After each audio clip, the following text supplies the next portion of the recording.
Na Bíblia, o Antigo Testamento menciona Ur dos Caldeus, de onde Abraão saiu em busca da terra de Canaã. É aqui que a cidade caldeia de Ur se encontra, na Bíblia. A escavação das relíquias das ruínas de Ur duraram 8 décadas, de 1854 a 1934. Por volta do século 21 a.C., Ur era a mais poderosa cidade-estado da Suméria. Pode-se apenas imaginar a extensão dos restos que podem estar enterrados sobre a areia. Este é o Jiparo, o claustro para mulheres de um templo localizado na região a sudoeste do Terraço Zigurate.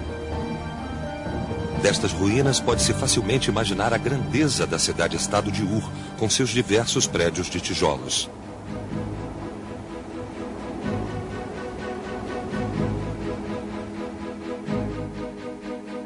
Esta é uma simulação por computador de como o centro de Ur deve ter sido.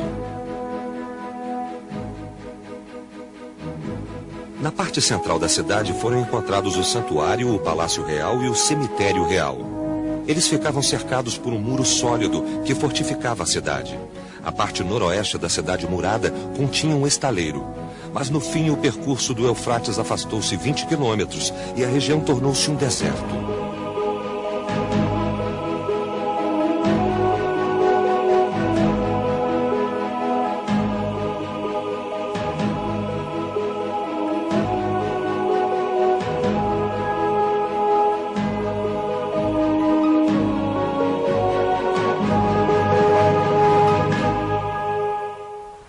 Em uma seção das ruínas encontra-se o cemitério real da cidade-estado de Ur, onde os monarcas eram enterrados.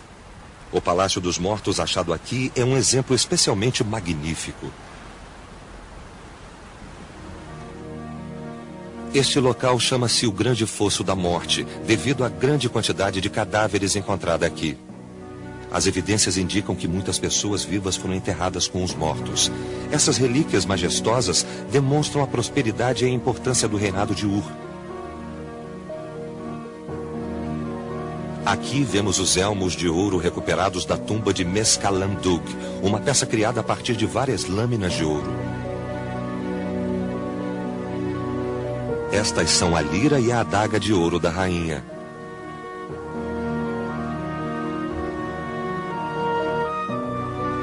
Esta relíquia, chamada de estandarte de Ur, retrata o exército de Ur, assim como outros aspectos da sociedade suméria.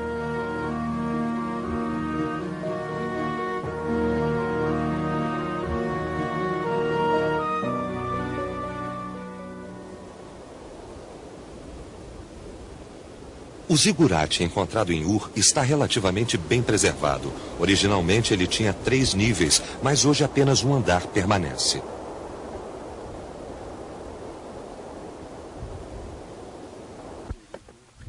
Aqui as pessoas cultuavam Nana, o deus da lua de Ur, e professavam sua devoção a ele. Em vários locais pode-se achar letras cuneiformes com o nome do deus ao qual o templo é dedicado. Essa escrita nos degraus do zigurate indica que ele foi construído por Ur-Nammu. Ele reinou por volta de 2100 a.C. e parece que essas inscrições também pertencem a este período. Esta é a primeira pictografia achada em Uruk. Os estudiosos acreditam que date de 3300 a.C. Há um intervalo de 1200 anos entre essas formas de escrita. Facilmente se observa que houve uma grande mudança na aparência da escrita.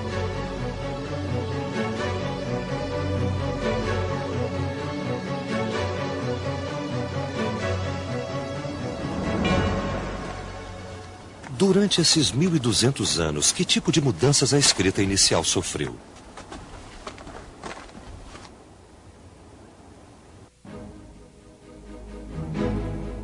Esta tábua de argila detém este segredo. Ela é chamada de Tábua de Argila de Cuxim e acredita-se que foi feita por volta de 2600 a.C. Esta placa mostra os detalhes da transação de grãos. A parte superior significa 135 mil litros. Este é o item em questão, cevada. Eles a desenharam como é. O lado esquerdo representa os termos da transação. Aqui diz 37 meses. Esta tábua registra que alguém emprestou ou pediu 135 mil litros de cevada por um período de 37 meses. Então, o que esses símbolos significam? Segundo a pesquisa, o som representado por estes símbolos é Cushim. Diferente de outros símbolos achados em relíquias antigas, o significado destes é um mistério. Os dois sinais nestas tábuas antigas, Cushim, são um enigma, pois não têm significado. Os dois símbolos têm significado individualmente, mas juntos parecem não querer dizer nada. Então foi sugerido bem plausivelmente que este é o nome de alguém, que alguém escreveu os dois símbolos porque o nome teria o mesmo som, o símbolo Ku significando uma coisa e o símbolo Shin significando algo diferente, mas juntos são apenas o nome de alguém. Os símbolos fonéticos Ku e Shin se juntaram para formar Cushim, um símbolo que representa um som. Isso marcou o começo da escrita silábica. Este foi o nascimento da decodificação do sistema de escrita. Um simples exemplo de decodificação pode ser feito usando-se um carro e um gato. Esta representação, no entanto, não significa um carro e um gato. O som das palavras representadas por estas pictografias, car e pet em inglês, pode ser usado para significar algo totalmente diferente, neste caso, carpet ou tapete. Estes símbolos, sem significado quando sozinhos, juntam-se e formam uma palavra. Este tipo de sistema de escrita é conhecido como logogrifo, a representação de palavras na forma de desenhos ou símbolos. Nos tempos modernos, este conceito é visto como simples e básico, mas para as pessoas da antiguidade, a adoção do logogrifo como sistema de escrita foi um desenvolvimento revolucionário.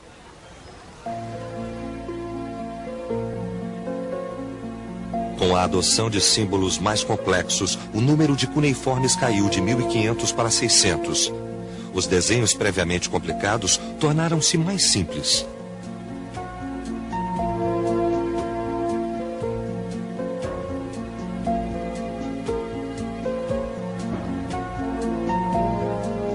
Formas mais avançadas de escrita cuneiforme foram achadas em relíquias ao norte de Ur. As mais famosas dentre elas vieram de Nippur.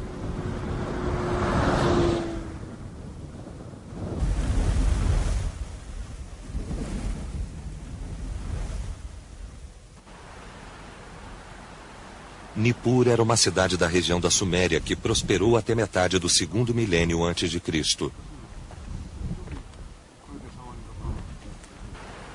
No centro das ruínas fica o templo de Ekur. O templo de Ekur foi dedicado à adoração de Enlil, o maior deus do panteão sumério.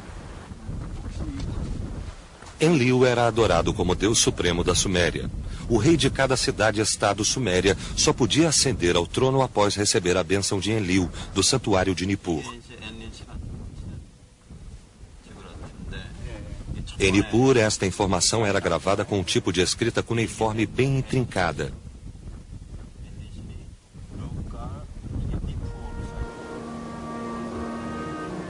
Nippur não era tão poderosa quanto Ur ou Uruk, mas era conhecida como o centro da elite intelectual suméria.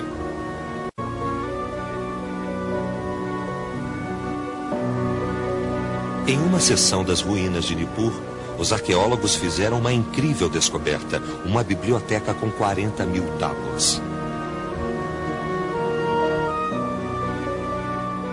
Esses documentos forneceram um registro detalhado da história dos sumérios, de 3.000 a 2.000 a.C. Essas tábuas preciosas forneceram a chave para a compreensão da cultura suméria, da estrutura da sociedade, a vida das pessoas e o papel da religião.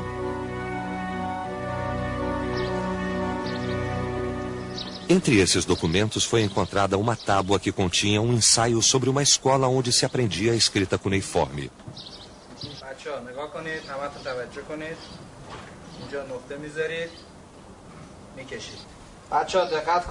Os estudantes sumérios recebiam uma educação rígida.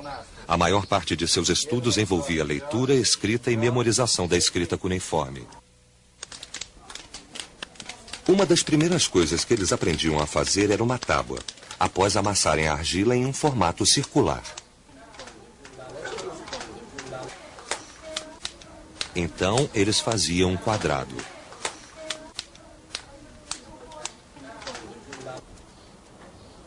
Os caracteres em si costumavam ser gravados com juncos ou gravetos afiados. Às vezes usava-se metal ou ossos.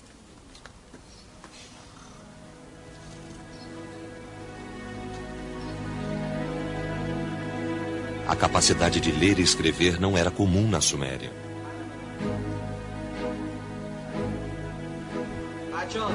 Apenas crianças de famílias ricas e poderosas tinham a oportunidade de serem escribas na sociedade suméria. Segundo alguns registros sumérios, tal educação tornou-se uma característica social importante e alguns pais pagavam suborno para dar aos filhos uma chance maior de se tornarem escribas. Os que aprendiam a escrever estavam bem posicionados para se tornarem os líderes da sociedade suméria. No fim, as tábuas que usavam tornaram-se relíquias dos dias de glória da Suméria, enterradas nas areias onde ficariam esquecidas por muito tempo.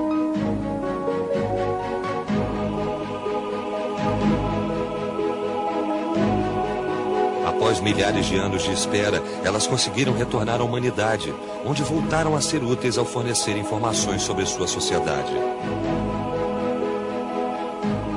Os sumérios foram os primeiros a desenvolver a escrita, mas esta grande civilização acabou cedendo às invasões e os sumérios sucumbiram ao poderio dos elamitas em 2004 a.C. Com o tempo, os sumérios desapareceram. Entretanto, a civilização suméria sobreviveu. Ela foi basicamente incorporada pela civilização mesopotâmica em geral e sobreviveu nas civilizações que se seguiram, a babilônica e a assíria. O idioma sobreviveu porque era ensinado nas escolas. Ele tornou-se um tipo de linguagem sagrada, a linguagem da educação e do aprendizado. E quando se frequentava escolas em épocas posteriores, se aprendia o sumério. Eles também continuaram a produzir textos sumérios, dicionários e assim por diante. Então, continuou enquanto a civilização mesopotâmica sobreviveu.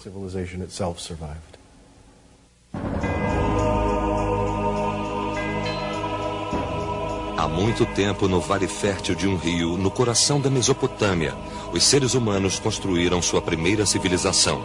Entre suas muitas realizações estava a escrita. As primeiras formas do sistema de escrita se chamaram escrita cuneiforme. Elas formaram a base da grande e magnífica história da humanidade.